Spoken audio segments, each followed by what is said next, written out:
Welcome to the Deep Dive, where we take a laser focus on, a single set of shared source material. And it could be anything. Absolutely. Anything from, say, complex research to just really specific, detailed personal observations.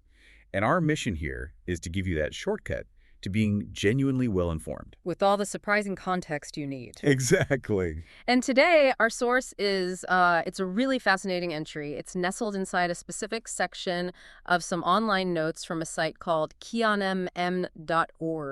Yes. Notes on Gardening, part 765. That's the one. And while it might seem like just a detailed entry from a dedicated gardener, it throws us right into the surprisingly complex botanical identity crisis. It really does.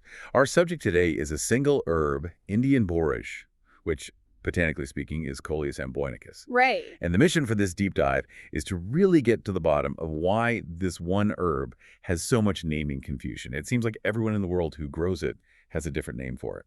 And yet, they're all talking about the exact same plant. It's a perfect example of how human experience, how we cook with something, how it smells. How it feels. Right, how that so often builds its popular identity far more strongly than its actual scientific family tree.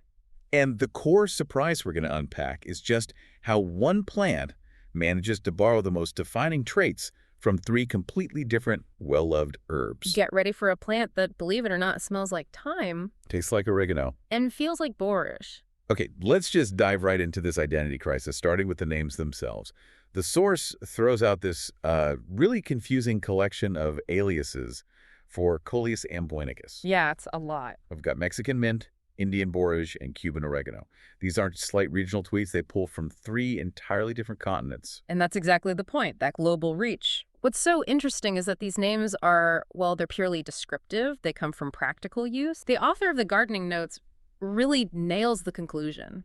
People just named the plant after whichever popular herb it reminded them of the most. And then they tacked on the location. Exactly. They paired that descriptor with the region where it was being used locally. So it's not some kind of error in translation or anything. It's actually a pretty efficient system of comparison. It is. If I grew it in Cuba, and to me it tasted just like my favorite European herb, oregano, I'd call it Cuban oregano. It's simple. It makes perfect sense. It shows that out in the garden or in the kitchen, utility just trumps taxonomy every time. But just to ground ourselves in the science, the source does confirm that its true family tree places it squarely in the Lamiaceae family. Which is the mint family. That's the one. So despite all its borrowed identities, its genetic roots are fixed. Okay, so if its roots are in the mint family, that brings up a really important question. Why wasn't Mexican mint enough? Right. Why didn't that one just stick? Exactly. Why did the oregano and borage names hang around and just confuse everything? What are those other regional priorities? That is a fantastic question. And the answer lies completely in the plant's very unique sensory profile. If it were just a simple mint, you're right, Mexican mint would have stuck everywhere. But this plant is doing something truly different, which is why we have to dig into the sensory breakdown in the notes. Okay. That sensory overlap is the key that unlocks all those common names. And this is where it gets really, really interesting. We have its scientific classification as a type of mint, but the actual practical experience of using the plant is a total mashup. It is. Let's walk through that sensory profile that Gardner recorded. Let's do. So the notes explain that despite its mint family heritage, the most dominant flavor when you cook with it, when you eat it, is this really robust, pungent taste. It tastes like... It tastes distinctively like oregano. And that strong flavor immediately explains the Cuban oregano name. It appeals to cultures that love that deep, savory Mediterranean profile. That's a huge one. But if the taste is oregano, why does the name thyme pop up in other sources? And why does the gardener make a point of mentioning its scent? Because the aroma is a completely separate experience.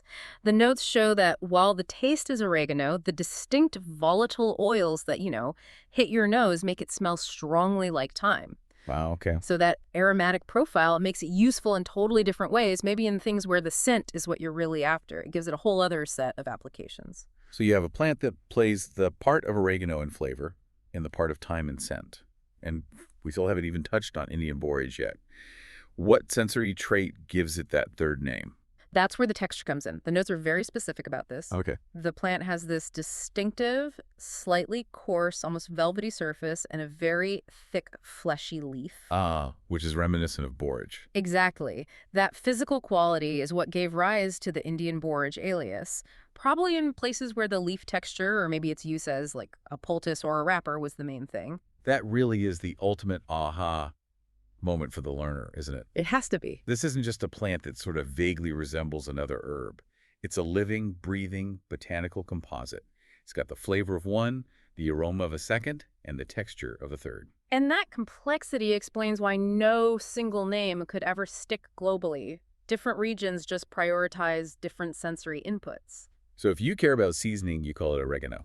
Precisely. And if you're focused on its structure, maybe for medicinal use, you'd call it borage. The sheer diversity of the plant's utility is what created the diversity of its names. We've seen the, let's call it chaotic history of its common names, but the source notes that the scientific community itself couldn't decide on one identity either. Yes, the complexity wasn't just limited to gardeners. For a very long time, this plant was being shifted around taxonomically. So we're moving from regional nicknames to formal botany now. We are. The notes mention it being referred to as both Coleus amboinicus and Plectranthus amboinicus.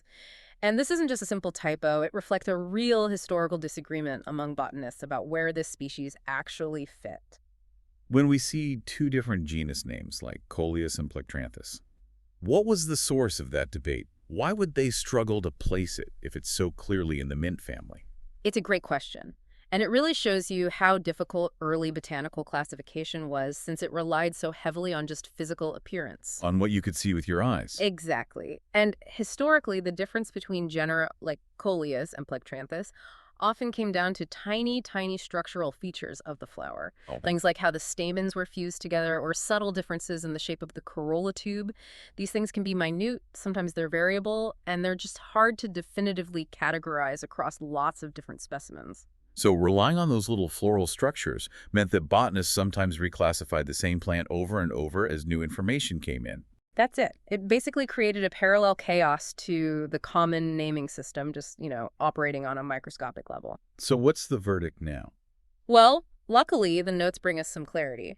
Recent DNA testing has now decisively established Coleus amboinicus as the currently recognized scientific name. Modern science to the rescue. Molecular evidence just cuts right through those visual ambiguities and finally settles the historical debate. That is very satisfying to hear. So once that core identity is settled, the gardener, Qianbing, then moves on to the variations within the species. Right. We learn the author was already growing one type, the beautiful variegated Indian Borage, which is Coleus amboinicus variegatus. But they just got two new distinct forms based on leaf shape. And this is where we shift from that broad identity crisis to the kind of exquisite detail that only a really devoted gardener would notice. Totally. The notes focus on contrasting these two new leaf types, the rounded variety and the pointed variety. And the author definitely has a favorite. They love the rounded type, which they described as having these beautifully scalloped or crenate margins. Not only that, but they really emphasize the thick, fleshy texture of this rounded variety. Which is key. It is. Aesthetically, sure, it's decorative, but functionally, a thick, fleshy leaf often means more oil storage, so more intense flavor, or better water retention, making it hardier. The scalloped edges could also maximize surface area, maybe for propagation. Could be. Absolutely. So the author's preference for the rounded type wasn't just about looks. They preferred the plant that better emphasized the functional traits that gave it its names in the first place. That's the deeper insight, right? The thick, borage-like texture, potentially more concentrated oils. They're responding to its utility, not just its appearance. And the pointed variety. By contrast, that one's characterized by a more triangular, acute tip. Still functional, of course, but the focus on its shape suggests a less fleshy structure. Maybe it favors faster growth, or just presents a different look in the garden. So if a learner were thinking about planting this herb, whether in the ground or in a pot, the choice isn't just between pretty or less pretty. Not at all. It's a choice between maximizing different characteristics. The rounded one gives you that dense, fleshy texture, maybe a richer flavor. It's a great functional choice for cooking. Or for a display where you want that robust look. Exactly. The pointed variety gives you a lighter silhouette, maybe a different growth habit. It just goes to show you that even within one scientifically classified species, these minor variations that cultivators select for can dramatically change the plant's whole purpose and look. We have certainly covered a lot of ground in this deep dive. We started with a simple observation in a gardening note on qianmeng.org, Mm-hmm. and we uncovered this complex international story.